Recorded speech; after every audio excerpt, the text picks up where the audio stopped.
ito naman itong kagipitan ng kumawak pag may nag-uutos. Lugar namin, pasukan ng mga drugs dyan, di ba? Pag may nag-uutos naman sa akin, Nay, kuha mo nga ako. Kukuha ko naman sila sa loob. Sa isang pirasong sandet, ang kuhanan talaga nila, 70-75. Minsan bibigyan ako ng 100, 200. Ilan ba? 2. Yung sukli na yun, hindi na nila kukunin sa akin. Kumbaga sa porsyento ko na sa kanila yun.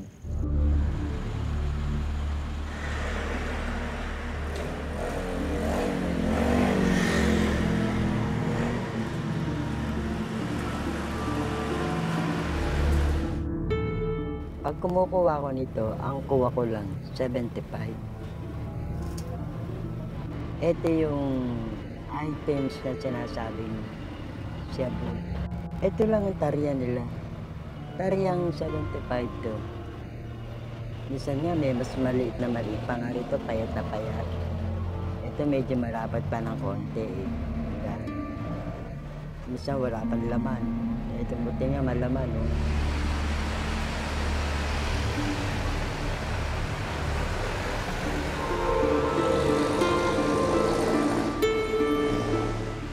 Matagal ko nang ginagawa yan.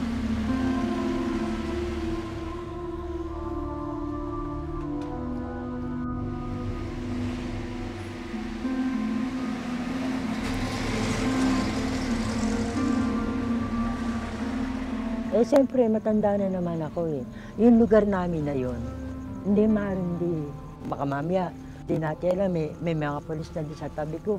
Lalapit sa akin, kukuha ko. Baka paglabas ko sinasalubong na ako ng polis. Kaya bago ko ibigay sa kanila yung item, timitingin muna ako sa likod ko.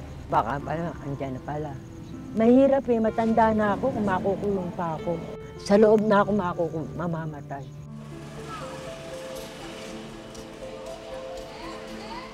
Hindi naman kayo kumukuha ng bulto-bulto? Ay, hindi.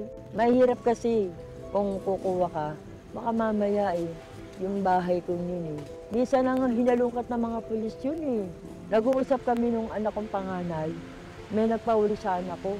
Pinasok ngayon ng pulis yun, hindi pa ganun ang bahay ko, mababa pa. Yuyuko ka pang ganun. Naku, sinabi ko nga sa iyo Nung hinuhuli anak ko, nagtatakbo na ako sa barangay namin, sa chairman namin. Hindi ko makakita. Pagbalik ko, wala niya anak ko, dinala na sa presinto. Yung gamit ko, gulo-gulo pa, kalat-kalat. Kaya delikado rin yung bahay ko. Kaya minsan simple-simple lang din ako kung gumawa niyan.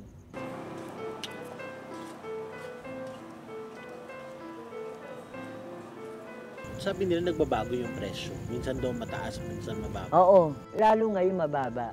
Dati ang kuhanan niya 200, 180. Ngayon nga, nagtataka ako bumaba. Minsan sa mga ibang kumukuha, kasi hindi lang naman yung isang tao nagtitinda dyan sa lugar na yan Abot na lang nila 160 o kaya 140, ganun, 71. Basta hanggang dun lang sa dalawa o kaya sa isang peraso.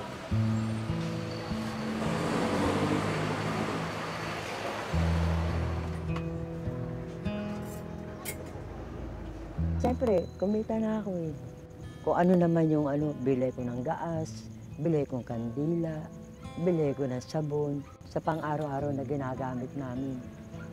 Araw-araw yun. Minsan nakaka-safety pa ako ng pera. Ito mga apo ko, Lola, pahingin 5. Bigay naman ako. Kasi sa umaga, alam mo, pag umuwi yung 3 bata, binibigyan ng nanay niya. Ang kita ng nanay niya, 100 lang. Bibigyan ng tig-20 yung 2. Yung malaki, 50. Bibigyan pa sila ng 20 pamasahe. Yung tig-20 ng 2, pag uwi sa amin, aalmusalin na nila yun.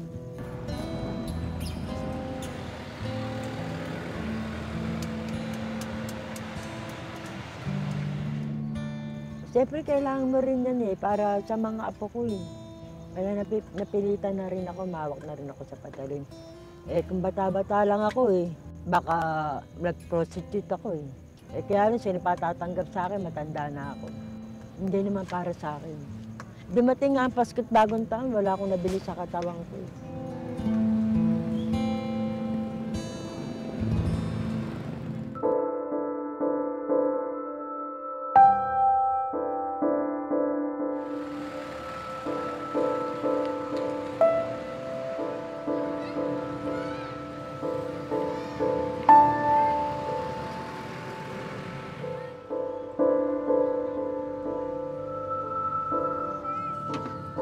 po si Tanya, I'm 13 years old. Apo po ako ni Lolo Mari.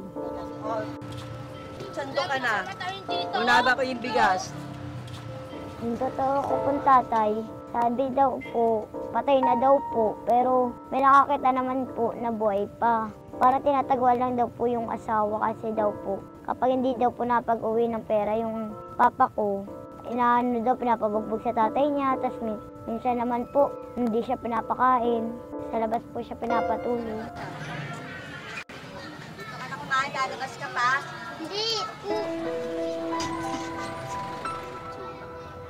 Okay naman po yung buhay namin.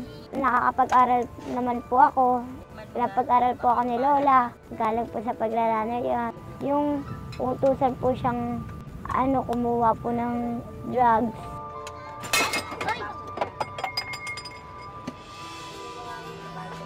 Malungkot po kasi po pwede po siya mapahamak doon, pero pinatitigil na nga po siya ng mga tito ko, kaso ayaw naman po ni Lola kasi inaano niya po kung saan po kami mabubuhay.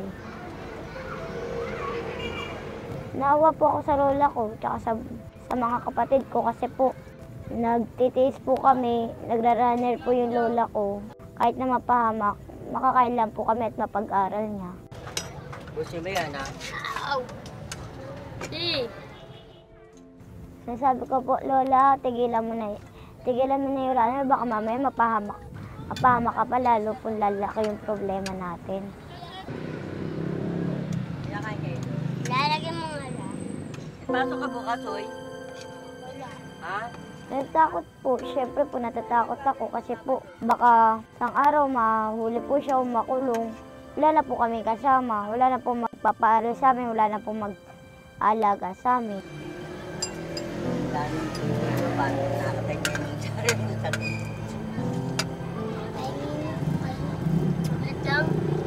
Para sa akin po masakit kasi wala po akong magawa.